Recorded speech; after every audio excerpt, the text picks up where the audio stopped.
Everyone, ಇವತ್ತು ನಾನು ಕಾಂಗ್ರೆಸ್ ಕಡಲೆಕಾಯಿ ಮಾಡೋದು ಹೇಗೆ ಅಂತ ಹೇಳ್ಕೊಡ್ತೀನಿ. ಅದಕ್ಕೆ ಬೇಕಾಗಿರುವ ಸಾಮಾನು: ಒಂದೆರಡು ಸ್ಪೂನ್ ಎಣ್ಣೆ, ಕರ್ಬೇವಿನ ಸೊಪ್ಪು, ಅರಿಶಿನ, ಅಚ್ಚ ಖಾರದ ಪುಡಿ ಅರ್ಧ ಸ್ಪೂನು ಕಾಳುಮೆಣಸು, ಅರ್ಧ ಸ್ಪೂನ್ ಆಮ್ಚೂರು ಪೌಡ್ರು, ಮತ್ತು ಸ್ವಲ್ಪ ರುಚಿಗೆ ತಕ್ಕಷ್ಟು ಉಪ್ಪು, ಶೇಂಗಾ ಬೀಜಗಳು. ನೋಡಿ, ಈಗ 1 ಬೌಲು ಶೇಂಗಾ ಬೀಜ ಇದೆ. ಇದನ್ನು ನಾನು ಹುರ್ಕೋತಾ ಇದ್ದೀನಿ. ಎಣ್ಣೆ ಹಾಕಬಾರ್ದು, ಹಾಗೆ ಹುರಿಬೇಕು. ಸಣ್ಣ ಉರಿಲಿ ಒಂದು 15 ನಿಮಿಷಗಳ ಕಾಲ ಇದನ್ನು ಚೆನ್ನಾಗಿ ಹುರ್ಕೋತಾ ಇರಬೇಕು.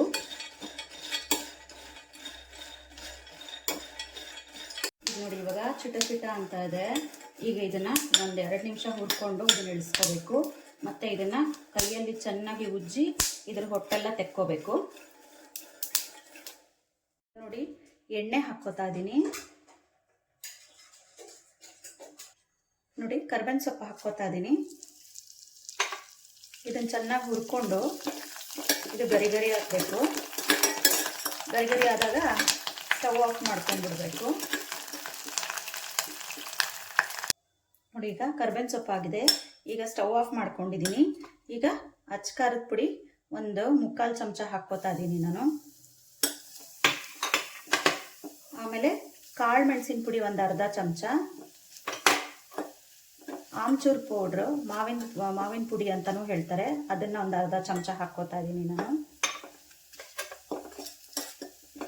ನಂತರ ಅರಿಶಿನ ಹಾಕ್ಕೋತಾ ಇದ್ದೀನಿ. ಇವೆಲ್ಲನೂ ಸ್ಟವ್ ಆಫ್ ಮಾಡಿಕೊಂಡೆ ಇದಕ್ಕೆ ಹಾಕ್ಕೊಂಡು ಹುರ್ಕೋಬೇಕು, ಇಲ್ಲಾಂದರೆ ಮಸಾಲೆ ಎಲ್ಲ ಸೀದ್ಕೊಂಡು ಹೋಗ್ಬಿಡುತ್ತೆ. ಈಗ ನಾನು ಸಿಪ್ಪೆ ತೆಕ್ಕೊಂಡಿರೋ ಶೇಂಗಾ ಬೀಜನ ಇದಕ್ಕೆ ಹಾಕ್ಕೊಂಡು ಹುರ್ಕೋತಾ ಇದ್ದೀನಿ.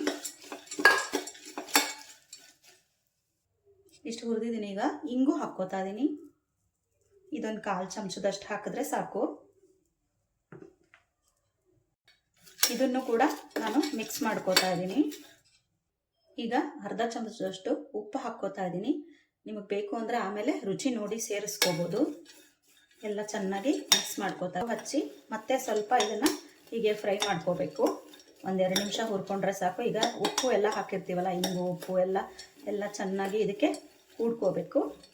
1-2 ನಿಮಿಷ ಹುರ್ಕೊಂಡ್ರೆ ಸಾಕು. ಈಗ ಮತ್ತೆ ಬೇಕಾದ್ರೆ ರುಚಿ ನೋಡಿ, ಉಪ್ಪು ಸಾಕಾಗಿಲ್ಲ ಅಂದರೆ ಸ್ವಲ್ಪ ಹಾಕ್ಕೋಬೋದು ಈ ಟೈಮಲ್ಲಿ, ಉಪ್ಪು ಅಥವಾ ಖಾರ. ಈಗ ನೋಡಿ, ಇದಾಗಿದೆ. ಈಗ ನೋಡಿ, ರುಚಿಯಾದ ಕಾಂಗ್ರೆಸ್ ಕಡಲೆಕಾಯಿ ರೆಡಿಯಾಗಿದೆ. ಇದನ್ನು ಕಾಫಿ ಟೀ ಜೊತೆ ತಿಂತಾಯಿದ್ರೆ ಬಹಳ ರುಚಿಯಾಗಿರುತ್ತೆ. ಒಮ್ಮೆ ಇದನ್ನು ಮನೇಲಿ ಮಾಡಿ ಟ್ರೈ ಮಾಡಿ ನೋಡಿ. ಇಷ್ಟವಾದಲ್ಲಿ ಲೈಕ್ ಮಾಡಿ, ಶೇರ್ ಮಾಡಿ, ಸಬ್ಸ್ಕ್ರೈಬ್ ಮಾಡಿ ಪ್ಲೀಸ್.